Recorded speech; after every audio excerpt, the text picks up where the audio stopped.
Fala galera, mais um corte aqui para vocês. Eu espero que você goste. Claro, você pode dar aquela força para a gente, inscrevendo-se no canal, compartilhando o vídeo com seus amigos e deixando aquele joinha para a gente. Você pode também verificar os outros vídeos e os outros cortes que estão todos disponíveis aqui para você no canal. Já estava na iminência de ser preso, o que ele veio a ser preso no ano seguinte. Eu vou te dizer, em maio do ano seguinte ele foi preso.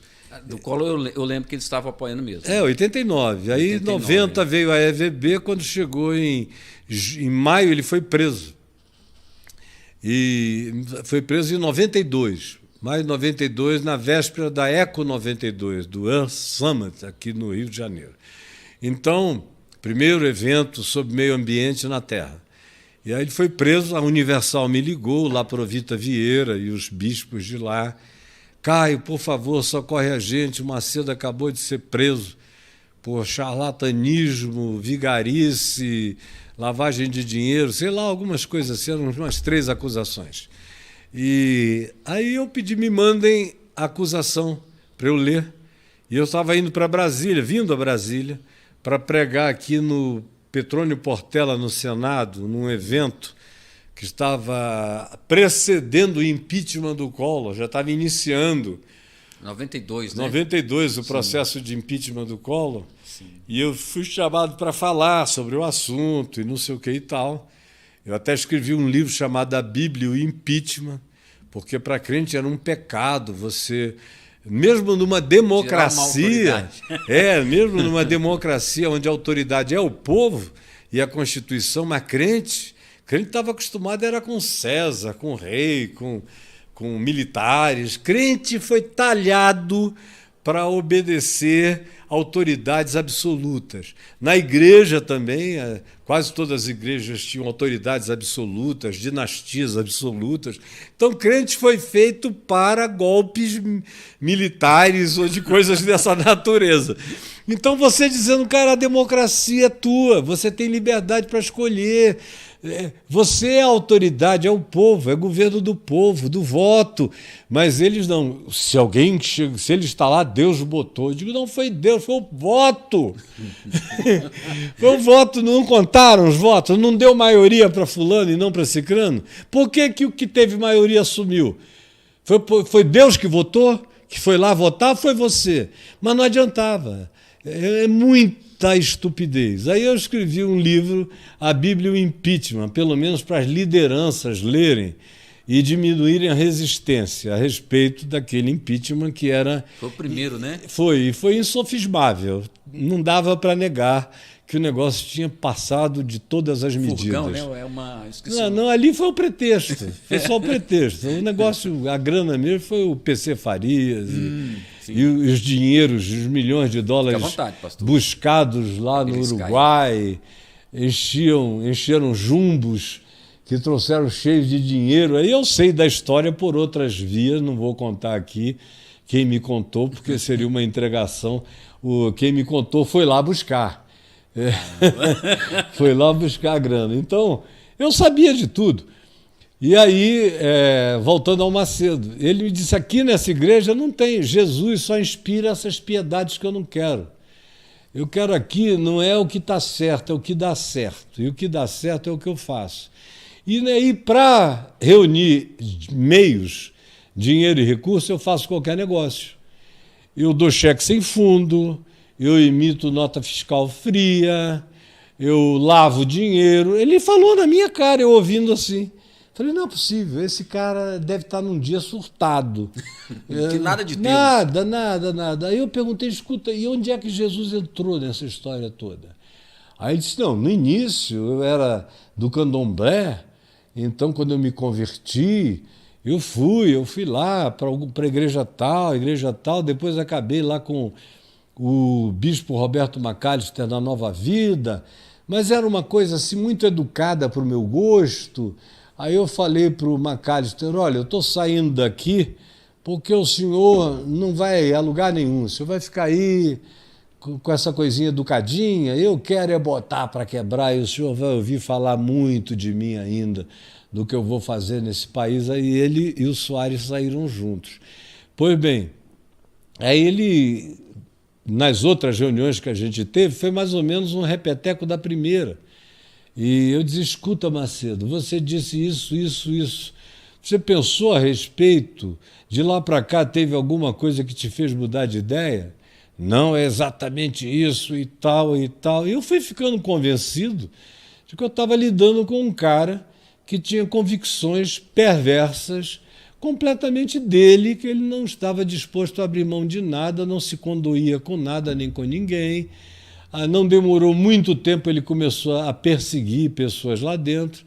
O Renato Suete mesmo, que era o braço direito, quando ele esteve preso, e eu ajudei a tirá-lo da prisão, naquele tempo a Universal disse que foi a fala que eu fiz aqui no Petrônio Portela, quando eu terminei de falar sobre o impeachment do Collor e tudo mais, eu falei sobre a prisão do Macedo, e que os argumentos que eu tinha lido nos autos eram muito frágeis, pífios. E eu falei, se formos aplicar esses mesmos princípios de um modo geral, eu queria sugerir, como presidente da Associação Evangélica Brasileira, que praticamente 80% dos pastores evangélicos fossem presos também, porque praticam o mesmo tipo de estelionato. E também vocês deveriam prender todos os sacerdotes católicos, que transformam uma hóstia em corpo de Cristo, e que o povo chega a pensar que se morder a hóstia pode sangrar porque é o corpo de Cristo, que a Eucaristia é Jesus transubstanciado e tal. Então, se for usar essas categorias que se usou para prender o Macedo, não escapa praticamente ninguém, muito pouca gente, inclusive do meio pentecostal e neopentecostal. É uma injustiça que ele esteja lá sozinho, se a acusação for essa.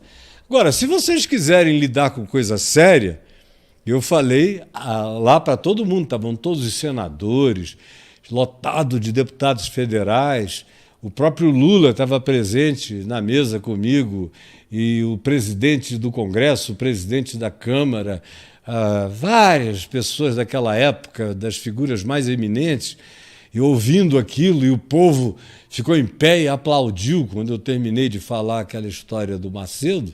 Falei, se vocês quiserem fazer coisa séria, o Macedo eventualmente merece uma auditoria da Receita Federal, para ver de onde vem tanto dinheiro, sem nenhuma origem declarada, finalidades que não são muito claras, o dinheiro da igreja se mistura com recursos pessoais, a coisa começa sendo adquirida em nome da igreja, daqui a pouco você vê que é propriedade privada do Macedo. Mas como os autos não constam disso, a minha sugestão é que ele seja libertado o quanto antes, ou então que prendam todo mundo. E aí, como não dava para prender todo mundo, o Macedo foi libertado. Aí me ligou, muito grato, achou que por eu ter dito aquilo, eu tinha mudado pessoalmente de posição.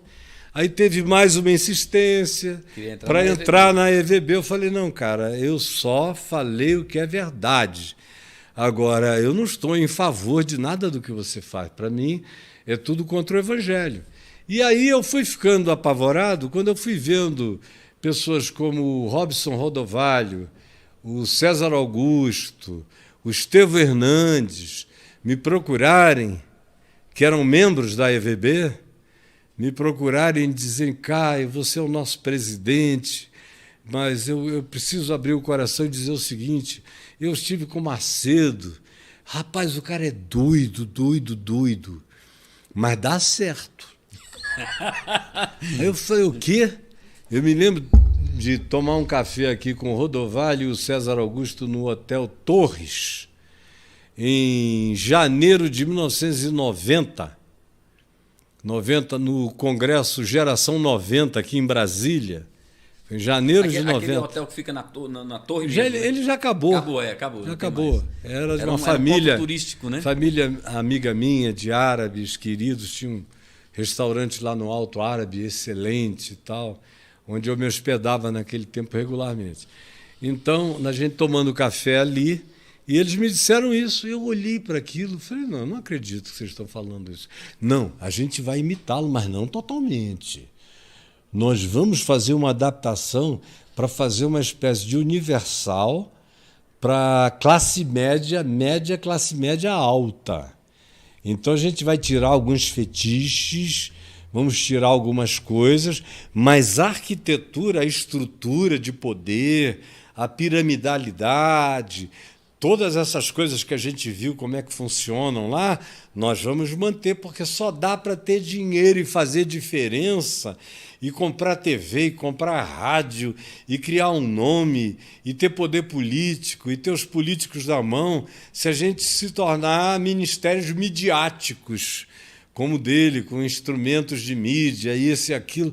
Eu ouvindo aquilo tudo, daqui a pouco vem o Hernandes, o Estevão Hernandes, e me diz praticamente a mesma coisa, parecia que tinham combinado.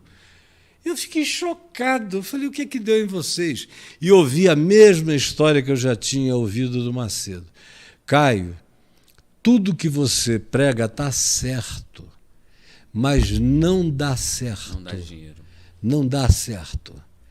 E é isso que a gente não quer. A gente precisa ficar rico. Você só tem dinheiro para fazer o seu ministério sem apelar, sem abusar, sendo exatamente conforme o Evangelho de Jesus, porque você é uma pessoa grande demais, respeitada demais, visível demais, amada demais. Então todo mundo quer te ajudar. É um privilégio te ajudar. Todo mundo volta para casa e diz, obrigado, Deus, porque eu estou ajudando o Caio. Por isso você tem meios para fazer tanta coisa linda no país inteiro. Agora, nós não somos você, a gente tem que apelar mesmo. E nós vamos apelar. Eu falei, é uma pena, porque não vai dar para a gente manter uma associação limpa, ética, sim. E aí, mas eles ficaram lá ainda os primeiros 2, 3, 4 anos, eles foram se contendo, se mantendo, até que veio a eleição de 94, aí eu vi que todo mundo perdeu a linha.